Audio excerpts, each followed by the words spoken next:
So I think it's no secret that Phase 2 of the Kingdom Hearts series has a lot of ground to cover. Everyone who follows the Kingdom Hearts story closely knows that Kingdom Hearts 3 was the end of the Dark Seeker saga, but we're nowhere close to being done with the story. In recent releases, we got introduced to a lot of characters and concepts that are going to need a lot of fleshing out. We have characters like the Foretellers and the Master of Masters, who are still very mysterious characters that we know very little about, but we know are going to be very important to the series. And with Melody of Memory expanding the Kingdom Hearts universe into Quadratum, we're going to have a lot of ground to cover as far as not only covering that universe, but also the characters within it, like Luke Sword and Yozora and all of his friends, like Magia and Aegis. However, the problem with that is that it took us over 15 years to reach the end of the Dark Seeker saga. And if they want to continue the story of Kingdom Hearts in the same manner they have been, the story would likely take another 15 years to wrap up if this truly is the end of it. Essentially, having to wait for a release every year for a console title is great, but at the same time, that takes a lot of time. But one thing I've been thinking about with Union Cross ending is that I think the future of the series could actually be some form of Kingdom Hearts being online in the style of games like Genshin Impact. I've been thinking about this for a couple weeks now, but I think having the accessibility of having it on consoles, expanding it to mobile, and even having it on PC, and having continuous story updates over time would definitely be the way to go. But what would this hypothetical game look like? Well, that's what we're going to talk about today. So with that being said, let's dive into what could be the future for the Kingdom Hearts series.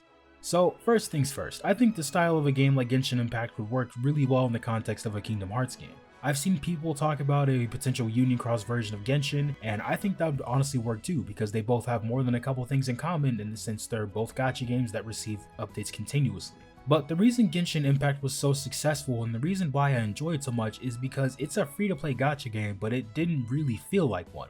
The developers really ended up making just a solid game, and while you can participate in the gacha mechanics, you don't necessarily need to. I think there's plenty to do without it. But I think a game in the style of Genshin Impact for Kingdom Hearts would be a great way to explore future stories in the series that do need to be explained but don't necessarily merit a whole entry in the series. For example, if we do end up getting some sort of Kingdom Hearts Verum Rex in the future, I think instead of that whole story being about Yozora's past and how he ended up meeting Sora, I think instead of the whole story being about Yozora's past and how he ended up meeting Sora, the actual console game could focus on what comes after Sora and Yozora meet, and the backstory of characters like Yozora, or really the universe of Unreality as a whole, could be explored in this game instead. So it'd basically be taking the story structure from the mobile games while keeping the gameplay of the console games. It could be like a prequel game like Union Cross or Dark Road, but set in the world of Quadratum.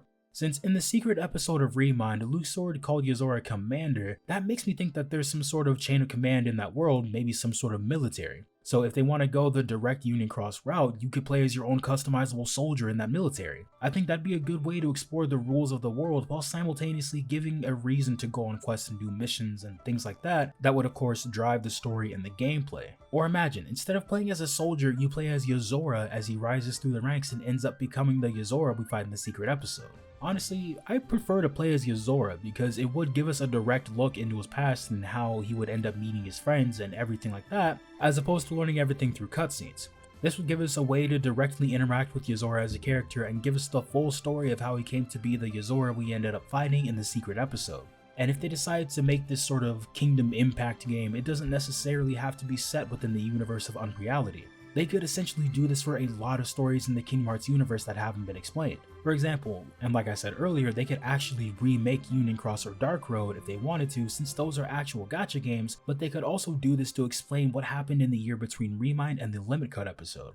I think if they end up explaining what happened in the year they were searching for Sora, I think this would be a good way to make this more interactive instead of just dropping it in a couple of cutscenes. Imagine an open world game featuring the Sea Salt Gang that outlines what happened in the year while they continued the search for Sora.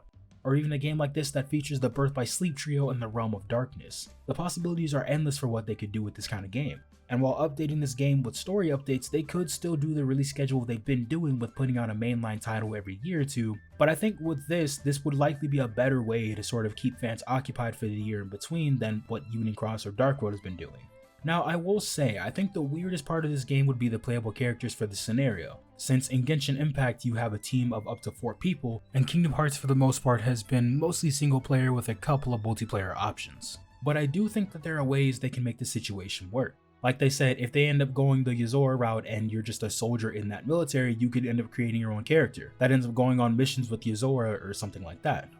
Or if it would end up being the story about what happened in the year that Sora was gone, They could have you play as different characters for different scenarios. Like, if you're doing a story that focuses on the Sea Salt trio, you can play as Roxas, Axel, Shion, and maybe even Isa. Or if you're playing as the Wayfinder trio, you could play as Aqua, Terra, and Ventus, and this will take place in the Realm of Darkness. And since we have played some of these characters before, like Roxas and Aqua, it wouldn't be too far-fetched to implement these into the game. And instead of having gacha mechanics for different characters like in Genshin Impact, you could have gacha mechanics for different weapons like different Keyblades that hold different abilities to enhance the base abilities. Honestly, like I said earlier, I've been sitting on this video idea for a couple of weeks, and honestly, I've just been really lazy putting it out because I've been playing a lot of Genshin. But the more I thought about it, the more I thought that Genshin was a very successful gacha game because it's just a fun game that happens to have gacha mechanics. Honestly, you can go through the whole game and have a fun time while not putting 1 cent into this game. And I think going forward that more games should follow this model because Genshin was arguably one of my favorite games that released in 2020. And when it comes to Kingdom Hearts, I think with the style of games that release between number titles being so varied, if they wanted to sort of speed up the pace at which the story goes over the next couple of years, this would definitely be a good way to go. And I say that because this would be a good way to handle story elements that deal with either the background of characters like Yozora, or maybe even Demyx or Luxord, or stories that still need to be explained, like what happened in the year between Remind and Limit Cut, while the main story moves forward in the fashion of proper console titles. And while this idea isn't necessarily ironclad, I still think this would be a fun and new way for Square Enix to explore the story of Kingdom Hearts in a way that hasn't been done before in this series to offer a sort of new and fun experience. But that's just my opinion. What do you guys think? Would you like the series to continue in this fashion, or would you like to see something else? Let me know down below in the comments. Let's have a discussion. And if you want to support the channel, go ahead and hit that subscribe button so you never miss another video. But that's going to be all from me today, so this is Moose Wayne, signing off.